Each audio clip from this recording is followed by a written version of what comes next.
I woke up just to discover McLaren has introduced the W1.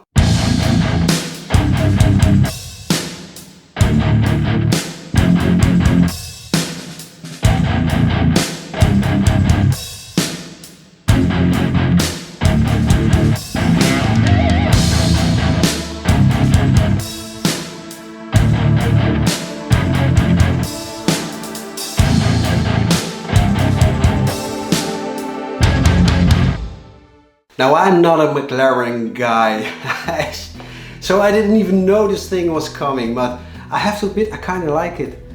You know, for months I've been waiting for the Ferrari F250, F80 or whatever it's gonna be called. I was so focused on that car that I didn't even realize there are many more supercars coming around.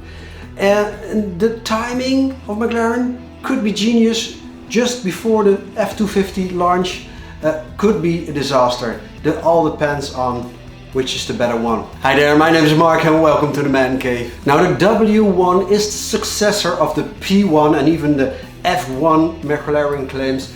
All that could be a little bit of a discussion and they call it the real supercar. But if the numbers are true, then I think it's the real hypercar. It's not a supercar, Ferrari. No, not this, but for example the 296 is a supercar. This is a hypercar. Now the W stands for World Championship Mindset, the World Championship mindset the McLaren racing team has.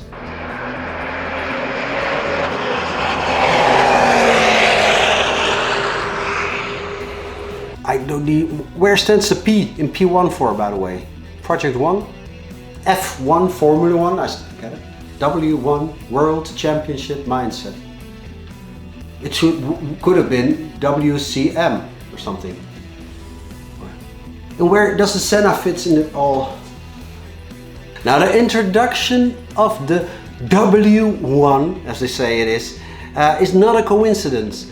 October the 6th, it was exactly, let me speak, 50 years before that date that Emerson Fittipaldi with McLaren won their first driver and constructors championship in the Formula 1. Now McLaren has come a long way with 8 constructor championships and 12 driver championships ever since, making them the 3rd successful team in Formula 1 right after Ferrari and Williams. Yes, before Mercedes.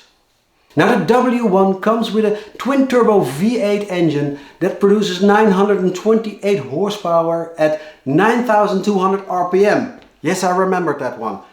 It also has a hybrid system, the power-dense E-module with a flexor capacitor and I think from the time machine or something, totally producing 1,275 horsepower. Great Scott! And the best part, the W1 weighs only 1,399 kilograms, making it a weight-to ratio power of 911 horsepower per ton. Eat this, Porsche. 911 horsepower per ton, you know. 911 or... It's the highest ever for any McLaren supercar. For comparison, the Mercedes AMG 1, yes, I'm bashing on Mercedes right now, but that's not intentional. It has a power to weight ratio from 680 horsepower per ton. But that car weighs like 3,700 kilograms. But it has the Nürburgring record, so maybe the W1 can beat that one. I don't know. We'll see.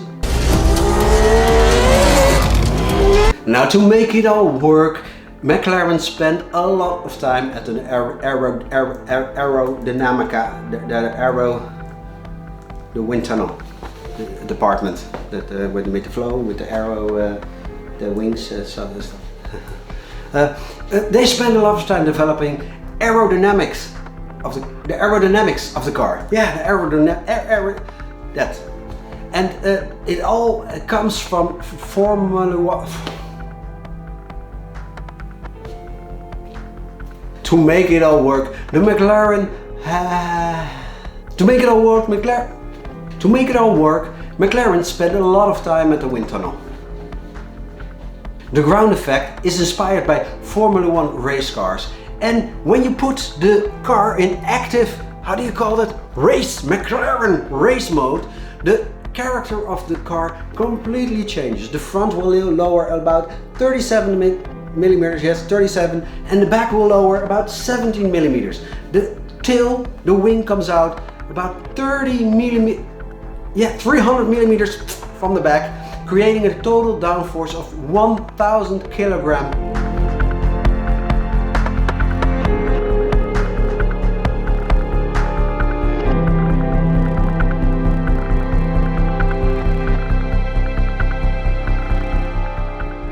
I could go on with the numbers because the press release covered 33 pages.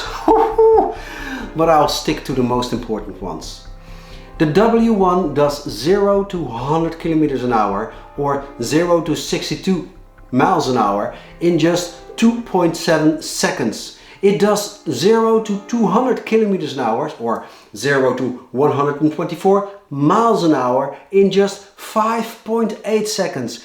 It does 0 to 300 kilometers an hour or 0 to 168 miles an hour in less than 12.7 seconds. The top speed is limited to 350 kilometers an hour. Whoa! That snail is fast! Why do they limit the top speed to 350 kilometers an hour? They all do that. Why? I want absolute numbers. I want to reach 412 kilometers an hour. No, 350 kilometers an hour is limited. Is it that they have something to hide? Now here comes the good news. The W1 has rear wheel drive. Yes, and it's been the power is put to the rear wheels by an 8-speed transmission with an E differential or something like that. The car also comes with a 4-year service plan, complete with compliment unique ownership experience for all 399 customers. Yeah, but it all comes with a price tag.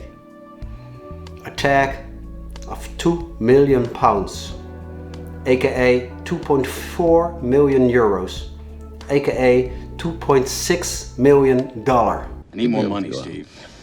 Billy. I need more money. I don't think it's the most attractive hypercar or supercar, however they want to call it, but I kind of like it, especially the black one, this one. I really like it. Yes, I cannot afford it, and even if I could afford $2 million or euro pound car, I would choose a small Ferrari collection like the 355, a 599, a 458. I don't know, something like that. Scuderia. Yeah. But enough about that. The reason I was so surprised, I'm so focused on the F250. I don't know what we're gonna see next week or the week after. No, next week. I don't know. The 19th of October, I think. This thing will be introduced. I don't know. Some people already have seen it. It's a V6. That concerns me a little bit because downsizing isn't always good, and it's definitely not the best solution for the world today. So maybe Ferrari is missing the point here. Maybe this car is the first real Ferrari only built to satisfy investors. I hope not, but I am a little bit worried. So maybe the W1 is a proper motivation for Ferrari to blow our minds. And if not, we always have the 308 because that's all I can afford. Yeah.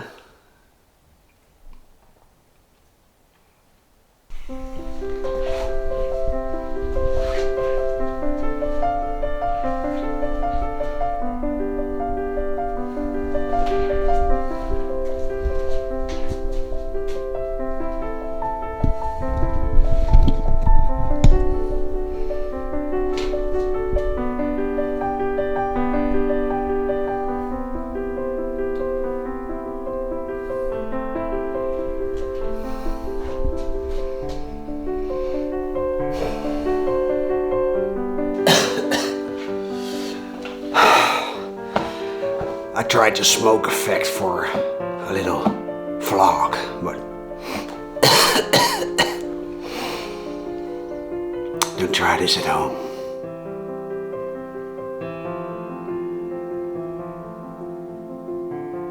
Looks cool though.